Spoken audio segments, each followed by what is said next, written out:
Hello and welcome to another really after the fact book review from me. My name's Kara. This is my channel CuteWitch772. If you haven't been here before, welcome. Today I want to talk to you about Thorn Mooney's book, Traditional Wicca: A Seeker's Guide. So the reason I had to start this video with a little joke at myself for this being really after the fact is that this book came out in July of this year, 2018. I had it pre-ordered. It was in my hands July 8th, 9th, or 10th, somewhere around there, and I read it within a week, and I fully intended to make a video about it immediately. However, here I am, a few months later, finally, talking about this book for you, and I went back through it again today and wrote down a few more notes from what I had already written down before while reading it. Just a few things that I want to touch on specifically. But essentially what I'm going to talk about in this video is why I love this book. So, why do I love this book? Where do I begin? Well, it might be easier to begin with what I don't love about this book. That's a much shorter list. So, what I don't love about this book is nothing. There's nothing about this book that I don't love. Thorn did a great job. I got to meet Thorn actually within the first week that I had this book in my hands. She came to Cleveland and I was able to go meet her at the Buckland Museum of Witchcraft and Magic. And I almost didn't. I got the email really last minute that she was here, but I was able to go meet her and get my book signed, and I got this other copy of the book as well, which I'll talk about another time, but it's back here for display while I flail around with this one.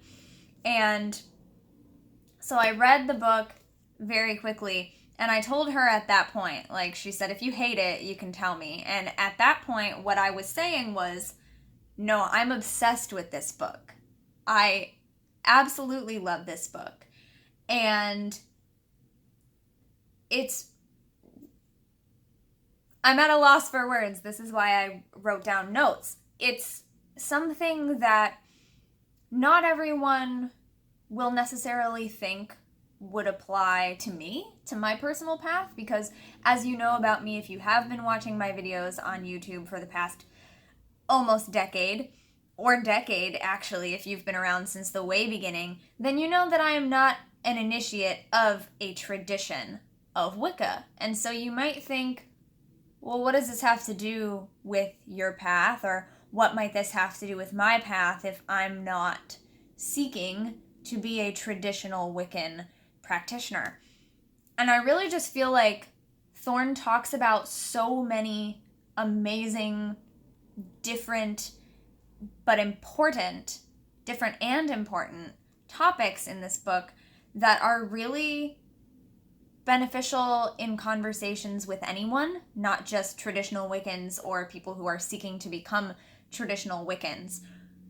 Actually, when I first got my hands on this book, I flipped ahead, I looked through the table of contents, and I flipped ahead to some of the specific sections because she covers a lot of basic topics in here that we had actually recently covered on the Pagan Perspective Collaborative channel. So there are lots of things that are just pagan topics or general witchcraft related topics that people continually ask us about on the Pagan Perspective, and that we're always talking to each other about within this wider network that is all of the people who identify as pagans or witches, not necessarily just Wiccans in particular. So there's some really good discussion points in here, and I cannot tell you how many times since July I have gotten into a conversation about something in the pagan, witchy realm of conversation where I have said, oh, Thorn actually talks about that in her book. Oh yeah, there's a whole section about that in Thorn's book. Oh, well, did you read the thing that Thorn says in her book? Because it's like that on it's incredible how many times I've said that. Like, I almost feel like I don't have to say my own thoughts on many things anymore because I'm like, well, did you read Thorn's book? Because there it is. That was it. So really and truly, I love this book, and yeah, I was definitely obsessed with it for the time that I was reading it. I was like, this is amazing. There's just so much in here. So I have a few things written down that I want to just kind of tick off that are specific things that I really appreciated being part of this book. So the first thing that I wrote down while reading this was that Thorn talks about what the term eclectic really means and how it began being used in the movement known as Wicca and why people started using the term eclectic Wicca and what it meant at the time in those earlier years, and then addressing kind of what it's become now and how that's not really what it's supposed to mean, and recognizing that people are changing the way that they use words over all these years. But I personally really appreciate knowing what intended meanings are supposed to be. And this is another video that I'll probably make separately from this, but that's just something that I really appreciate about this, is that she does a lot of talking about here's what this word meant at the time and here's what it was intended to mean. And that's not the way that people are using it now. Because I think that the way that people are using a lot of words now is really confusing if you have an understanding of it, of what it was supposed to mean. So she talks about how eclectic really essentially meant someone who was practicing something like Wicca, something like outer court type Wicca, which I'll get to later as well, that they were not part of a particular specific tradition, but that they would take from different traditions of Wicca and kind of bring it together. And so it was eclectic in the sense that they were pulling from different sources and not sticking to one particular tradition of Wicca or one particular tradition of witchcraft. Whereas now, people tend to use eclectic to mean that they just pick and choose anything they want from anywhere across the world and that there is no structure whatsoever. But Thorn talks about how a lot of those eclectic Wiccan systems actually have coalesced into formal, not really formal, but have become structured systems in and of themselves. And so their sourcing is eclectic. It came from multiple sources, but it doesn't mean that there's no structure whatsoever. So I really appreciated that as someone who would be referred to by other people as an eclectic practitioner. It doesn't mean that I don't have any kind of structure or system in place with what I do. It's a reference to the sourcing and that it doesn't necessarily come from one specific witchcraft tradition. The next thing, trying to go in order of how it's actually addressed in the book, I think the next thing that comes up that I wrote down to mention is hierarchy.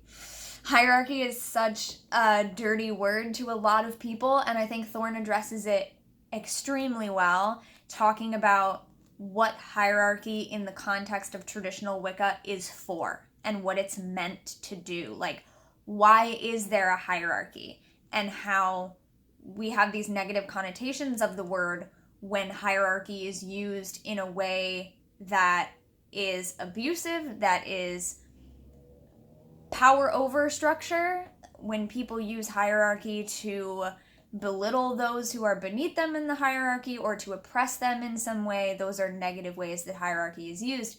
But hierarchy plays a role in traditional Wicca. One of the examples that she gives and talks about a few times in the book is school, and the example of the hierarchy within a formal education system, teacher to student type of thing.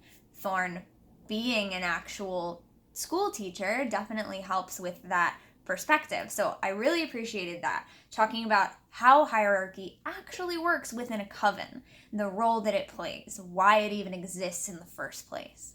So very cool.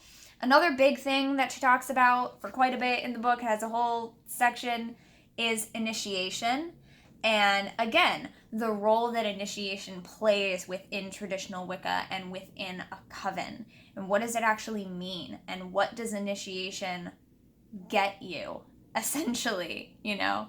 And because her discussion of the role of initiation really has to do with its role in a community, that basically initiation only makes sense within that community, that it's conferring you membership into a specific group. It has also been a large factor in this overall theme of my year in 2018. I've been focusing on the concept of truth, capital T truth, but also the concept of community and what community means and what we get out of community and what we put into community has really been a big theme for me. And the discussion of what role initiation plays in this book really goes along with that for me, because it is community-based, it is coven-based. And so what does that actually mean? That is a question that so many people, not just beginners, like total beginners to knowing anything about witchcraft, talk about, but also people who have been practicing it on a solitary level as non-initiates level for years. It's something that we still talk about, and I really appreciate Thorn's thoughts on that subject in this book. The next big thing, this is actually the second big thing that I wrote down, but it doesn't really come up till later in the book. So the next big thing is the explanation of orthodoxy versus orthopraxy, belief versus practice. This is something that has a really personal meaning to me, because when I was a young witch, a little over a decade ago, first starting to talk about my views on the internet, I definitely got a lot of mean people just kind of yelling at me in text form on the internet about how I couldn't be what I thought I was because I didn't understand the difference between orthodoxy and orthopraxy.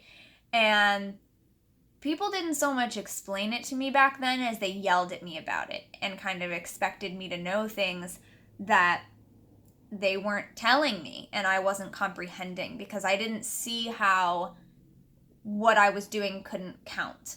And when I got to know other Gardnerian initiates over time and talked to them about it, and they basically said, like, no, that's not really, don't worry about it, like, you're good, then I was just like, okay, well, those people must just be, like, really mean, nasty people. I don't know.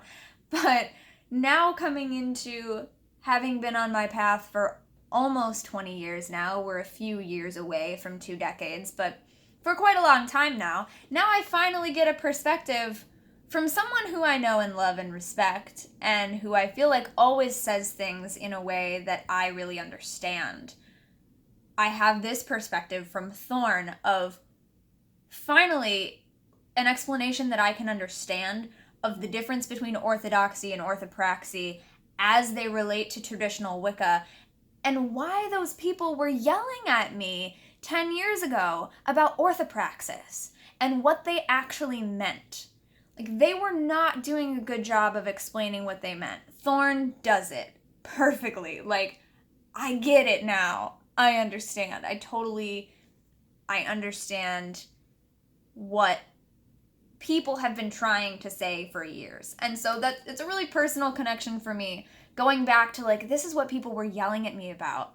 And this is all they had to do. This is all they had to say to me in order to explain themselves and not make me feel like a garbage baby witch in the process. So thank you, Thorn, for making me not feel like a garbage baby witch. So I think Thorn does a fantastic job, and this may or may not be because she's just a teacher in all realms of her life, but you really do a fantastic job, Thorn. Thank you. I know not everyone learns the same way, so just because it really resonates with me every time Thorn speaks, and I understand the explanations given in this book really well, it might not mean that everyone is going to necessarily understand it the exact way that it's written in this book, but for me it was a really great explanation and personal connection. Thorn also talks a lot about personal experience in this book. She talks about basically a traditional Wicca as being 5 basic things and then going from there. So talking about it being coven-based, initiatory, lineaged, experiential, and I don't even remember what the last one is, and I don't have it open because I wasn't planning on talking about that. But let's see if I can find it really quick. I don't want to take too long. But talking about personal experience as well, which is a big thing for me and for all of us. I think we talk about that a lot of, everyone's personal experience is going to dictate, I can't find it. Everyone's personal experience is going to dictate the way that they see things a little bit. And so I really appreciated, she doesn't use the word intersectionality in the book, but that's what it felt like, was a discussion of why intersectionality matters, and that we can talk about having a code of ethics, and we can talk about harm none. We can talk about belief in a certain thing or having a certain type of practice and what's okay and what's not okay. But the answer to that question will vary greatly depending on who you are, where you live, what your upbringing was like, and all different kinds of factors. So for me, that's a discussion about intersectionality and how we can all relate to the same thing in very different ways based on our life experiences. So I really appreciate that being in here. And then the latter part of the book is about becoming a student. So this is the seeker's guide part, actually talking about advice for seekers who are attempting to become a student of a traditional Wiccan coven, how to approach these teachers, how to write them an introductory email or letter showing your interest in learning from their coven, why that coven, why that tradition, things like that.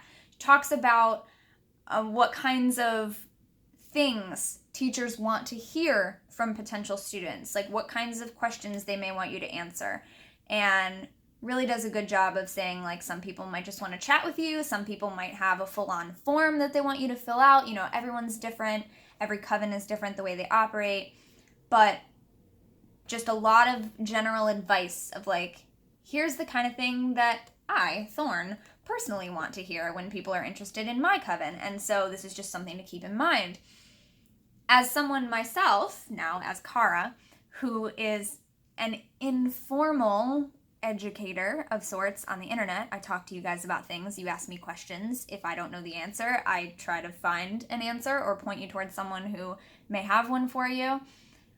I also get a lot of requests for people wanting help, and so I really appreciated the honest look at what makes a good seeker letter, or like a good question. What's a good way to address your question to a teacher that will probably get your question answered, and what kinds of things are not what you should say to a teacher, especially if you've never met them before.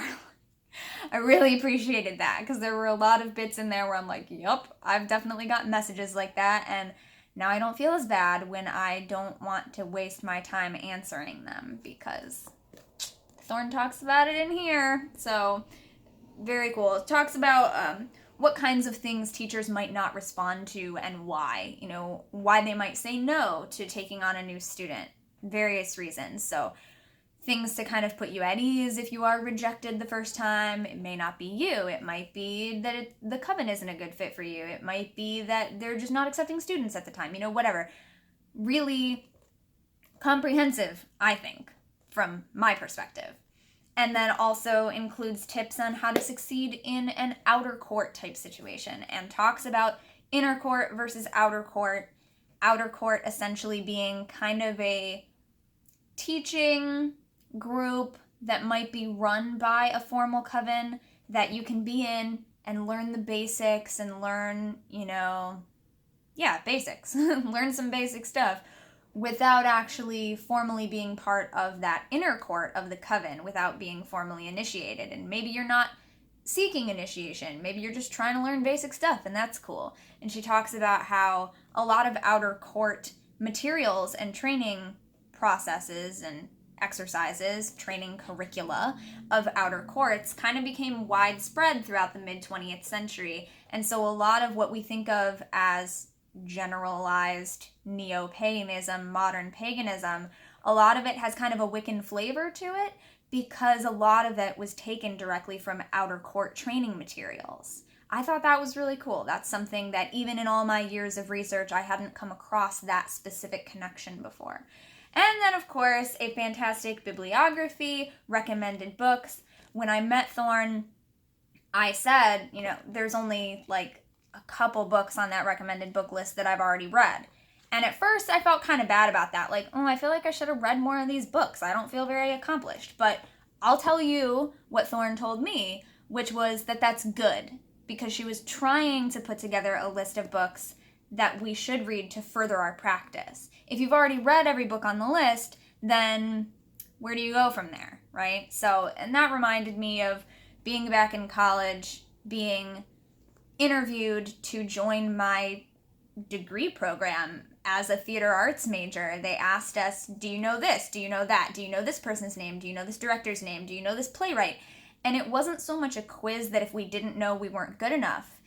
It was to tell them what they had to teach us. Because if we already knew everything that the program's curriculum was designed to teach us, then why would the curriculum be of any benefit to us? If we already knew what they had to teach, then they could just say, move on, we have nothing to teach you. So, very good list of book recommendations in the back. And do not feel bad if, like me, you have only read or heard of a couple of them, because that just means we have so much more to learn, which is always the case. And if you're afraid of always having more to learn, then I would venture a guess that traditional Wicca is not for you. But also, I would say even a path like mine, even an eclectic, solitary, as of yet non-initiate style, neo-paganism type thing, if you don't like the fact that there's always more to learn and there's always more to talk about and there's always academic discussions of spiritual things, it might not be the right path for you, at least not one like mine, and probably not one like Thorn's. Last thing before I go, right in the beginning, in the praise for traditional Wicca, this first one is from Deborah Lipp, Wiccan high priestess and author of Marry Meet Again, who said, "It's amazing to me that in over 70 years of publishing on the subject of Wicca, nothing like this book has ever been written." And I just want to corroborate that. I really feel like reading through this book, nothing like this book has ever been written. At least not that I've ever seen. And I feel so lucky to be around and to have been able to pre-order this book and get my hands on it immediately, because it really feels like this is the best new book that I've read in years, I have to say. There's a lot of new books coming out right now that I'm looking through that a lot of people are reading and passing around and recommending that really feel like the same book over and over. And it's almost like, why? Why are we just doing the same thing over and over with new packaging? This book is new. This is a perspective that I have not yet seen, except obviously from Thorn because I watch her videos. So I really appreciate it.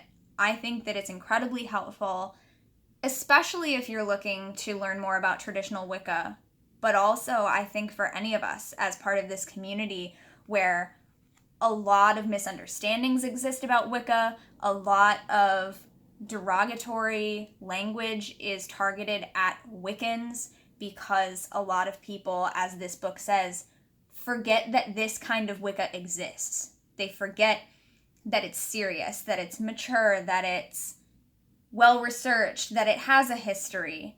And there's nothing wrong with being young and not having a long history yet, or not being part of this specific type of Wicca. But it has been something that it seems like a lot of people have forgotten about. And that's why Thorn wrote the book, and also why I think it's great. So, great book, Thorn. Good job. Everybody, try to get your hands on this book. I don't know if it's available at libraries yet because it is so new, but if you can borrow it from someone, if you can get your hands on a copy, I will be talking to you in the future about how maybe this copy could end up in someone else's hands, but for now it's right here on my bookshelf. Thank you very much for watching and listening. Definitely also, if you have read the book, leave Thorn a review on Amazon. I have not done so yet, but now that I've recorded this video, I will go do that. I've been waiting. And I'll see you next time. Thanks very much for watching. Don't forget to be awesome, blessed be, and goodbye.